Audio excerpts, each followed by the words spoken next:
Avant de plonger dans cette histoire incroyable, pensez à vous abonner à la chaîne et à activer la cloche. Ici, chaque récit a quelque chose à dire, et vous ne voudrez pas en manquer un seul.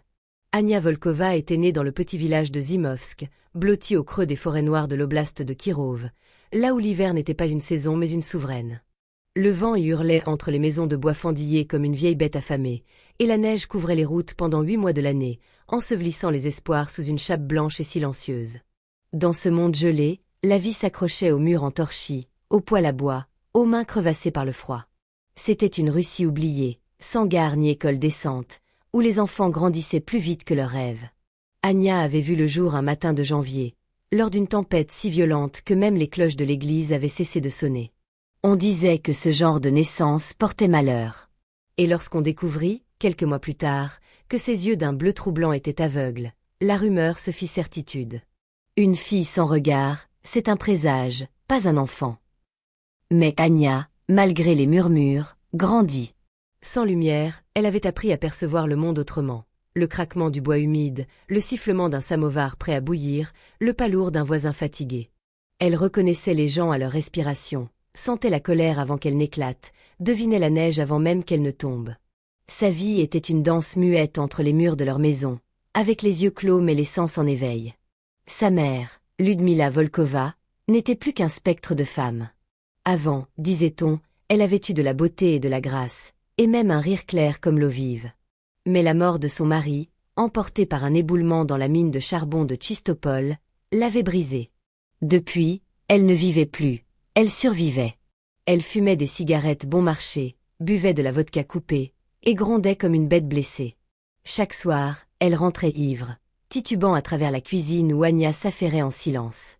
Elle pestait contre le monde, contre sa vie, et souvent contre sa fille. « T'es même pas foutu de me regarder. À quoi tu sers, hein ?» Ania ne répondait jamais. Elle se contentait de serrer les dents et d'écouter les soupirs, les portes qui claquent, les bouteilles qui roulent. À 15 ans, elle ne connaissait ni tendresse ni chaleur humaine, seulement la routine froide d'un quotidien rétréci. Elle cuisinait à l'oreille, lavait le linge dans l'eau glacée du puits, et rêvait en silence à des villes qu'elle ne verrait jamais. Kazan, Moscou. Même Yoshkar-Ola lui paraissait exotique. Ce monde-là appartenait à ceux qui voyaient, à ceux qui comptaient. Jusqu'à ce soir d'hiver. Ce soir-là, le vent soufflait d'ailes, glacial et mordant. Les volets claquaient, et les arbres grinçaient comme des vieillards. Il n'était pas encore 20 heures lorsque Ludmila rentra, sobre cette fois. Ses pas étaient plus assurés, mais chargés d'une nervosité inhabituelle. Ania, en train de plier les draps près du poêle, entendit une deuxième paire de bottes. Lourdes. Neuves. Cheres. L'homme qui les portait marchait avec autorité, chaque pas mesuré comme une promesse de pouvoir. Il s'appelait Victor Sokolov, et il venait de Kazan. Un homme d'affaires, dit-on, qui avait des maisons, des voitures, et peut-être des amis en uniforme. Sa voix était grave, polie, mais tranchante comme une lame bien huilée. Ania n'avait pas besoin de voir son visage. Elle le sentait, cet homme n'était pas venu pour boire un verre. Dans la pièce, un échange se fit. Le froissement sec des billets de banque, le cliquetis d'un briquet, et un silence épais. Puis la voix de sa mère, méconnaissable, douce, enjôleuse comme du poison lent. « Prépare-toi, Ania. Ce monsieur va t'emmener à la ville. C'est ta chance. Tu vas vivre mieux là-bas, tu verras. » Ania resta figée. Quelque chose dans l'air avait changé. Une peur ancienne, viscérale, s'éveillait en elle. « Je ne veux pas y aller, » murmura-t-elle. Mais ce n'était plus une question. Ce n'était pas un choix. L'homme s'approcha. Sa main saisit son bras avec fermeté. Aucune brutalité, non. Juste l'absence totale de compassion. Elle n'était pas une personne à ses yeux. Seulement un objet. Un achat. Une transaction. Ania comprit, dans un frisson glacé qui remonta jusqu'à sa nuque. Elle avait été vendue. Comme une bête. Comme une chose. La maison de Victor, à Kazan, était un palais de silence. Dès qu'elle y mit les pieds, Ania sentit que les murs n'étaient pas faits pour l'amour mais pour l'ordre. Le sol était froid, lisse, du marbre. Le cuir des canapés craquait à peine sous les mouvements. L'air sentait le cigare, le whisky, et quelque chose de plus profond, l'ennui des riches. On la guida jusqu'à une chambre. Une pièce vaste, sans fenêtre, au lit trop grand. Pas de voix, pas de bienvenue. La nuit tomba. Anya resta assise, droite, les mains sur ses genoux. Les sons étaient filtrés par les murs épais. Pas de cris. Pas de télé. Rien. Puis, enfin, des pas. La porte s'ouvrit doucement. Victor entra. Tu ne crains rien, dit-il. Sa voix était calme, contrôlée. Pas tant que tu m'écoutes. Tu vas rester ici, me servir. En échange, tu vivras mieux que dans ce trou de Zimovsk. Pas de cris. Pas de gestes. Pas cette nuit. Mais Anya savait. Ce n'était pas une maison. C'était une prison dorée. Et elle, aveugle, seule, était enfermée dans une cage que même ses rêves n'osaient plus franchir. Dans la vaste maison de pierre grise, c'est une voix rauque et bienveillante qui brisa pour la première fois le silence d'Anya, celle de Tatiana. Vieille gouvernante aux gestes lents et aux mains marquées par les ans, elle observait tout sans rien dire, et ce qu'elle vit chez la jeune fille aux yeux éteints, c'était une douleur familière. Une douleur qu'elle avait déjà connue, des années plus tôt, chez un autre, Pavel. Tatiana ne parla pas tout de suite.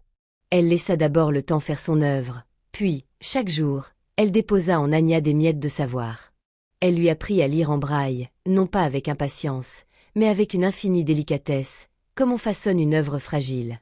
Elle lui montra comment repérer les sons qui trahissent les rues, les talons pressés des femmes en retard, le raclement métallique des trams, le souffle nerveux des moteurs. Tatiana lui enseigna à écouter le monde autrement, à déchiffrer les non-dits, à sentir la peur derrière une voix calme, la colère derrière un silence trop long. Elle fit naître chez Anya une conscience neuve, celle qui dépasse les yeux. Un soir, alors qu'elle buvait du thé tiède dans la cuisine, Tatiana parla enfin de Pavel. « Il était comme toi », dit-elle d'une voix presque éteinte. Né dans l'ombre. Mais il a appris à allumer sa propre lumière. Il vit à Moscou, maintenant. Il joue dans un conservatoire. Ses mains chantent des choses qu'aucune bouche n'oserait murmurer. Ce récit ralluma quelque chose chez Anya, un feu discret, une promesse. Pour la première fois, elle se demanda ce qu'elle pourrait devenir, et non ce qu'on ferait d'elle.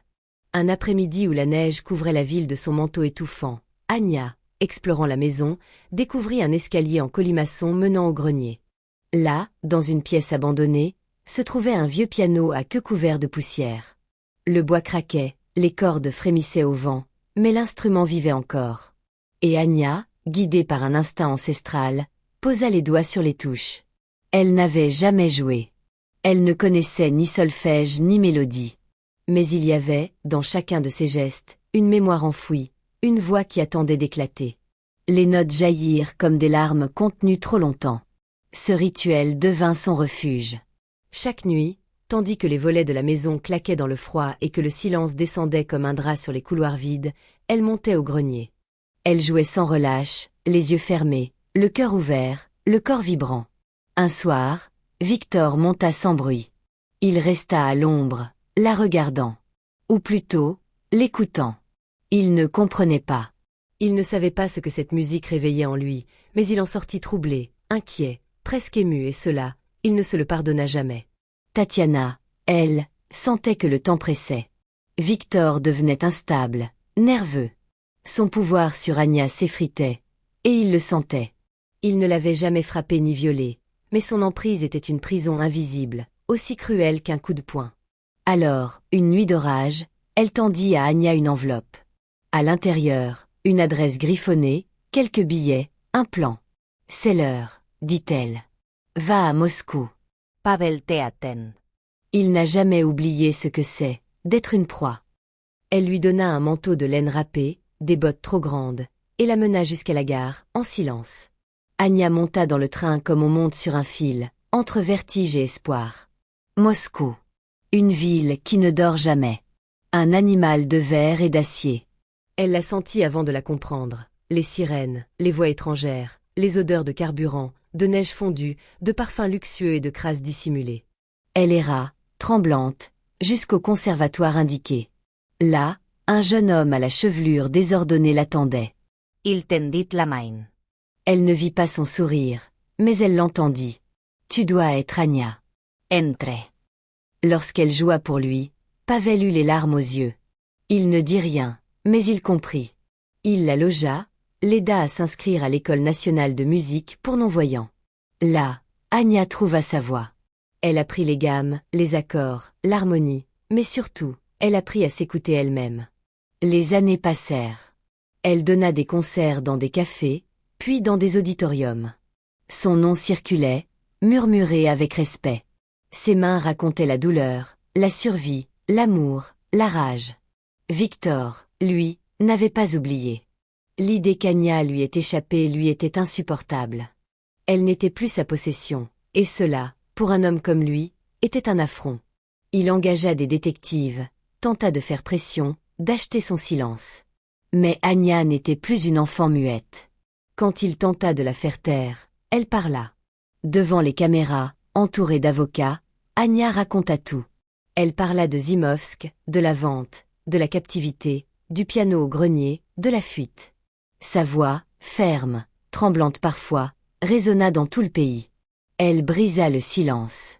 Et dans ce sillage, d'autres femmes se levèrent. Le scandale éclata. Victor fut arrêté. Accusé de traite humaine, de manipulation, de corruption. Ludmila, convoquée au tribunal, tenta de pleurer, de se justifier. Mais la société avait changé. Le temps de la honte imposée était fini. Anya Volkova a aujourd'hui 27 ans. Elle vit à Saint-Pétersbourg. Elle est pianiste, compositrice, militante. Elle a fondé une école de musique inclusive pour enfants vulnérables. Elle se bat pour que plus aucun enfant ne soit réduit au silence. Quand on lui demande ce qu'elle voit, elle répond sans hésiter. Je vois mieux que beaucoup. Je vois la peur sous les sourires. Je vois les cicatrices qu'on cache. Mais surtout, je vois la lumière chez ceux qu'on a tenté d'éteindre.